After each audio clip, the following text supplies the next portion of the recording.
Hey everyone, and welcome back to The Explainer. Today we're essentially cracking open a survival guide. We're going to decode the hidden psychological triggers that secretly dictate human compliance. You know, we live in incredibly complex times, and whether we realize it or not, we are constantly being nudged, pushed, and persuaded by forces operating just beneath our conscious awareness.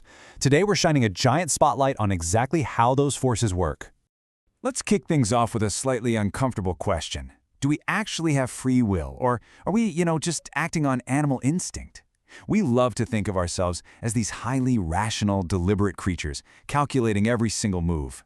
But the reality is, much of the time, we act a lot like animals, responding automatically to very specific environmental triggers. We basically have these pre-recorded tapes in our heads, and if someone knows how to push the right buttons, they can play us like an instrument. Okay, let's dive right into this. To understand how we get played, we're looking at the groundbreaking work of Dr. Robert Cialdini in his classic book, Influence, The Psychology of Persuasion. As an experimental psychologist, Cialdini wanted to know why a request stated one way gets a hard no, but stated just slightly differently gets a resounding yes. So he actually went undercover.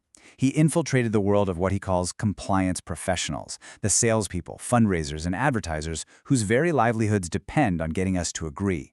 And what he discovered is that they are essentially using our own mental shortcuts as weapons against us. So here's our roadmap for this explainer. We're going to hit 5 major concepts: weapons of automatic influence, the contrast principle, the rule of reciprocity, the rejection and retreat tactic, and commitment and consistency. And most importantly, we'll wrap up with how you can actually defend yourself against these invisible forces. All right, let's jump into Section 1, Weapons of Automatic Influence. Look, we simply do not have the daily brain capacity to analyze every single decision from scratch, right? It would be exhausting. So we rely on deep-seated mental shortcuts. Ethologists, the scientists who study animal behavior, call these shortcuts fixed action patterns. They're these intricate sequences of blindly mechanical behavior. Click, the tape is activated, whir, the behavior unrolls. Now, what's really fascinating here is that these patterns aren't triggered by an entire situation, but by a trigger feature, just one tiny specific aspect of the environment. To see just how bizarre this can look, consider the mother turkey.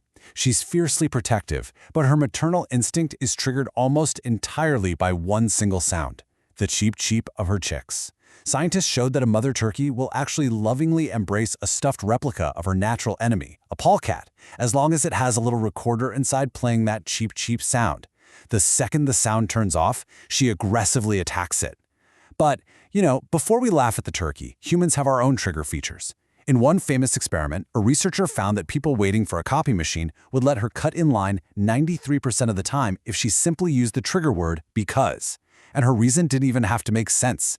She literally just said, because I have to make some copies. No new info, just the trigger word doing all the heavy lifting. Or take buyers who don't know much about jewelry. They'll automatically buy overpriced turquoise just because of the shortcut rule, expensive equals good. Click, whir. Moving right along, Section 2 is the contrast principle. This principle is all about how our perception totally shifts based on what we've just seen. If the second item you see is fairly different from the first, we tend to see it as way more different than it actually is. For example, consider the Drubeck brothers. They ran a men's tailor shop back in the 1930s. When a customer found a suit he liked, Sid, the salesman, would fake a hearing problem. He'd call to his brother Harry at the back of the shop. "Harry, how much for this suit?" Harry would yell back this totally exaggerated price, $42. Sid would cup his ear and ask again, $42? Harry would repeat. Then Sid would turn back to the customer and say, "He says $22. Well, the customer would practically throw his money down and rush out the door with his massive bargain before poor Sid realized his mistake. The crazy thing is, the $22 only looked like an incredible steal because it was contrasted right against that $42 anchor. Now for Section 3, the rule of reciprocation. Anthropologists actually point out that this web of indebtedness is a uniquely human evolutionary trait. It allowed early humans to share food and skills without fear of losing out. So we are culturally trained from birth to absolutely detest moochers and ingrates. The pressure to repay a favor is overwhelmingly strong. But the real danger? This rule enforces uninvited debts. Compliance professionals know they can hand us a tiny, unrequested gift, and we will still feel completely obligated to give them something back. Think of the Hare Krishnas in the airports back in the 1970s. Travelers didn't really like their vibe, so they stopped donating. The Krishnas brilliantly solved this by pressing a free flower into a person's hand right before asking for a donation.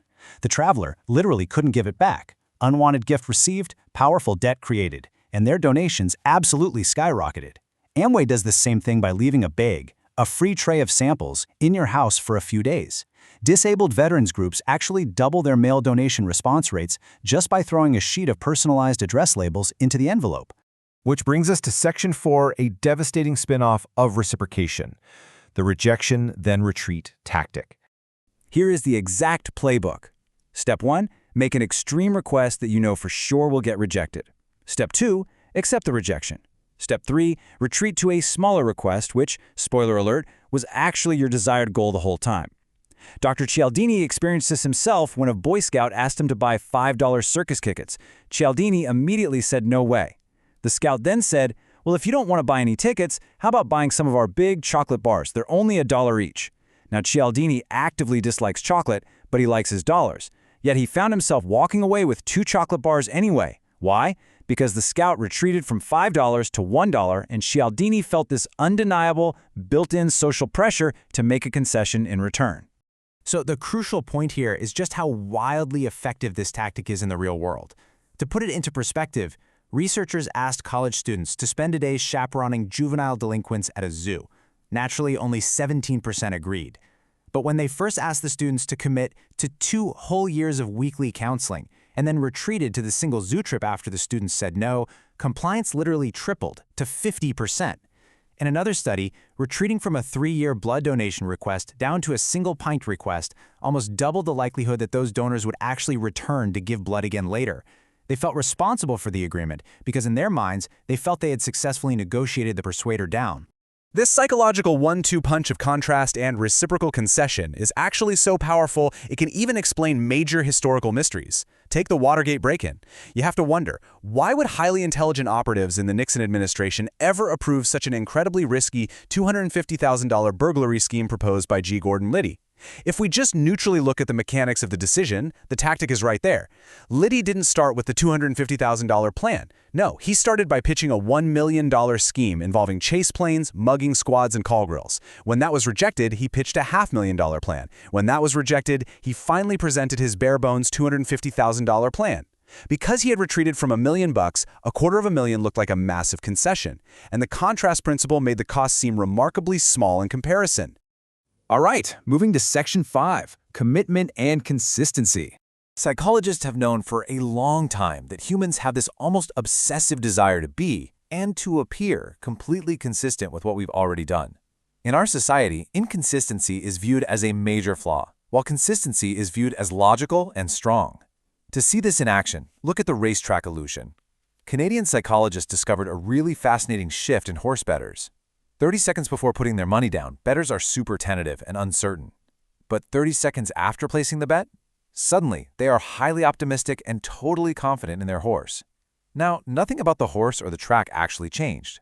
But once that commitment was made, the psychological drive for consistency forced their brains to bring their beliefs fully into line with their action.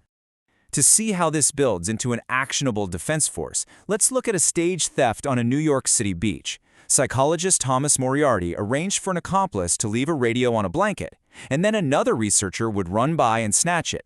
Normally, people want to avoid conflict, right? So only 4 out of 20 onlookers actually tried to stop the thief. But then, they changed just one tiny variable. Before leaving, the accomplice simply asked the person next to them, "Please watch my things." Naturally, they agreed. Bound by the rule of consistency to that newly made commitment, an astounding 19 out of 20 people became literal vigilantes, chasing down the thief and physically grabbing the radio back.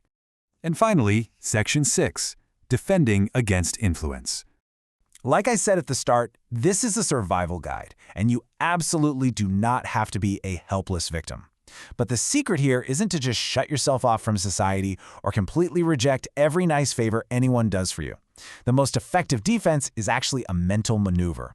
Let's say a door-to-door fire alarm salesman gives you a free fire extinguisher just for listening to his pitch, and then tries to pressure you into buying a highly overpriced alarm system using the weight of that gift.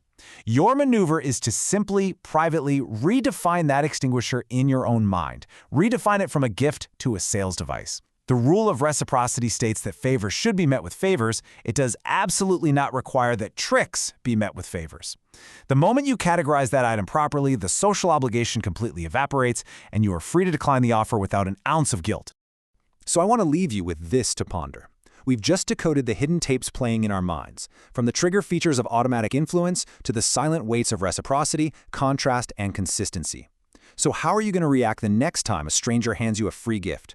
Will you just respond with a blind click, whir, or will you recognize the weapon being used? Keep your eyes open, stay focused, and I will catch you in the next explainer.